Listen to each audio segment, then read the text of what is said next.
کیا فرض نماز کے بعد امام کا ہاتھ اٹھا کر اجتماعی دعا کرنا اور مقتدیوں کا آمین کہنا درست ہے؟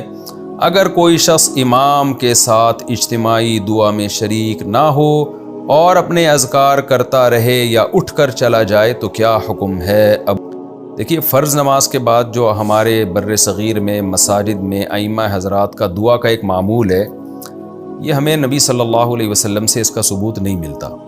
یہ بات تو صحیح احادیث میں بہت کثرت سے ہے کہ نمازوں کے بعد، فرض کے بعد دعا قبول ہوتی ہے، یہ تو کئی احادیث میں ہے۔ تو لیکن اس سے فرض سے مراد کیا ہے؟ کیونکہ دوسری احادیث میں آتا ہے، صحیح حدیث میں، کہ نبی صلی اللہ علیہ وسلم فرض نماز کے بعد صرف اللہم انت السلام والی دعا کے بقدر بیٹھتے تھے، پھر اٹھ جاتے تھے۔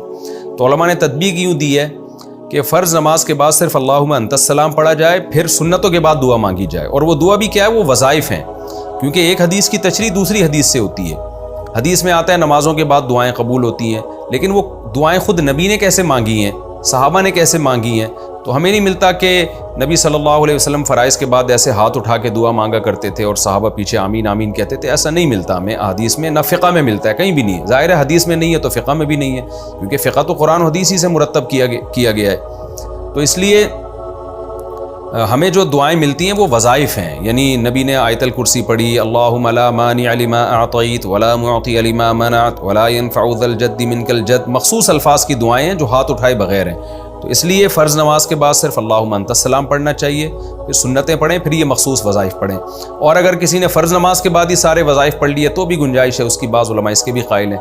تو لیکن یہ جو فرائض کے بعد ہاتھ اٹھا کے پراپر طریقے سے امام دعا مانگ رہا ہے اور مقتدی بھی اس کے ساتھ اجتماعی دعا میں شریک ہیں، یہ ہمیں قرآن و سنت میں نہیں ملتا، اور اس کا معمول تو بالکل ہی نہیں ملتا۔ اگر نبی ہر نماز کے بعد ایسے کرتے تو ایک روایت نہیں، کئی روایتیں ہوتی، کیونکہ یہ خود فقہ کا ایک پراپر اصول ہے جو فقہا نے لکھا ہے، خاص طور پر حنفی فقہا نے تو اس اصول کو بہت اہمیت دی ہے۔ وہ یہ ہے کہ اگر کوئی کام ایسا تھا جو نبی صلی اللہ علیہ وسلم کے دور میں کثرت سے کیا جاتا تھا، تو اس کو اگر ایک ہی راوی نقل کر رہا ہے تو یہ خود اس حدیث کے یعنی اس کی علامت ہوتی ہے کہ یہ حدیث قابل قبول نہیں ہے، کیونکہ اتنی کثرت سے عمل ہوا ہے تو صرف ایک روایت کیوں ہے؟ تو ظاہر ہے پھر یا تو وہ یہ سمجھا جائے گا کہ نبی نے کبھی کبھار یہ کام کیا، اگر ایک روایت ملے گی تو یوں سمجھا جائے گا کبھی کبھار کیا، اس سے آپ معمول نہیں نکال سکتے کہ معمول تھا نبی صلی اللہ علیہ وسلم کا۔ تو کیونکہ بار بار ایک عمل ہو رہا ہے تو صرف ایک صحابی کیوں روایت کر رہے ہیں؟ تو صحابی سے تو غلطی نہیں ہو سکتی ہے، ممکن ہے صحابی سے جو آگے جس نے روایت کی ان سے غلطی ہوئی ہو۔ تو اس لیے ہمیں نہیں ملتا کہ نبی صلی اللہ علیہ وسلم فرائض کے بعد اس طرح ہاتھ اٹھا کے دعا مانگتے تھے۔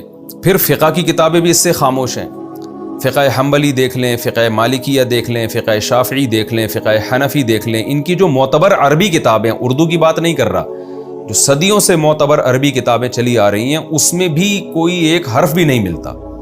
فقہ حنفی کی مشہور فتوے کی کتاب ہے فتاوی شامیہ، اس میں نہیں ہے کہ فرض نماز کے بعد امام دعا مانگے گا ہاتھ اٹھا کے، حالانکہ فقہ میں تو بہت باریک جزیات بھی ذکر کی جاتی ہیں۔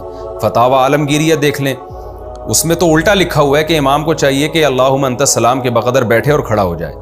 تو اگر فقہا اس کو سنت سمجھتے تو عالمگیریہ میں تو لکھا ہوتا نا، وہ اتنا جزیات باریک بیان کرتے ہیں، وہ اتنی اہم چیز فقہا سے کیسے نظروں سے اوجھل ہو گئی؟ تو اس سے پتہ چلتا ہے کہ یہ بر صغیر میں ایک چیز ہے جو بعد میں شروع ہوئی ہے، اس کا ہمیں شروع کی کتابوں میں کوئی ثبوت نہیں ملتا ہے، نہ فقہ شافعی کی آپ جو مستند کتابیں فقہ کی ان میں بھی نہیں ملتا، نہ حنابلہ کی کتابوں میں تذکرہ ملتا ہے، نہ مالکیہ کی جو معتبر کتابیں ان میں بھی تذکرہ نہیں ملتا۔ تو یہ اکثر اردو فتاوی میں یا بعد میں جو عربی کتابیں لکھی گئی ہیں جو ہمارے علماء نے لکھی ہیں، ان میں کچھ انہوں نے لکھا ہے کہ کوئی روایات، ایک آدھ روایات پیش کی ہیں جن کی سند میں بھی کچھ کلام ہے۔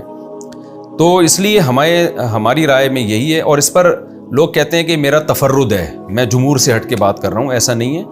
حضرت مفتی محمد شفیع صاحب رحمۃ اللہ علیہ جو مفتی اعظم پاکستان تھے، ان کا پورا اس پہ ایک رسالہ ہے کہ وہ اسی میں یہی ثابت کیا کہ فرائض کے بعد یہ اجتماعی دعا ثابت نہیں ہے۔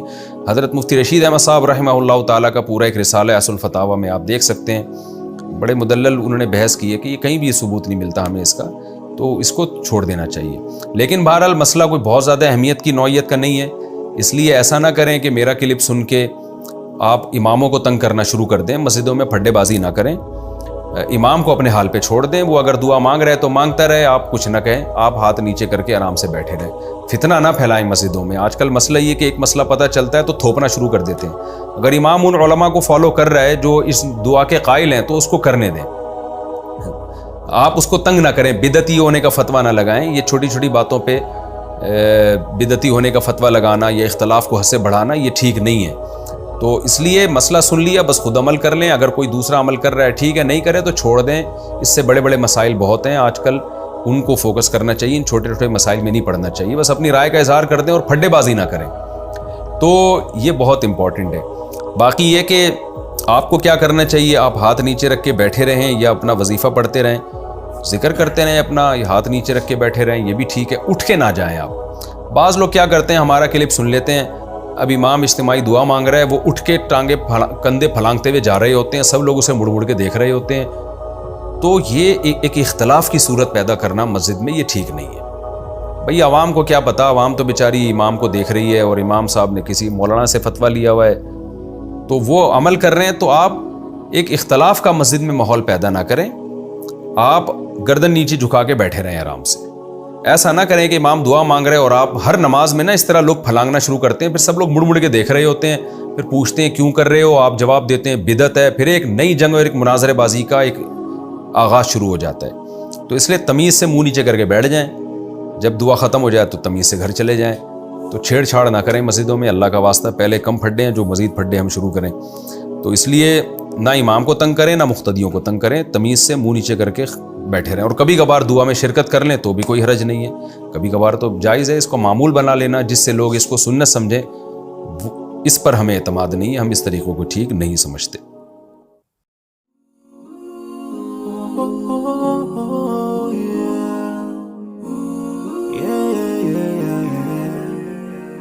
So many dreams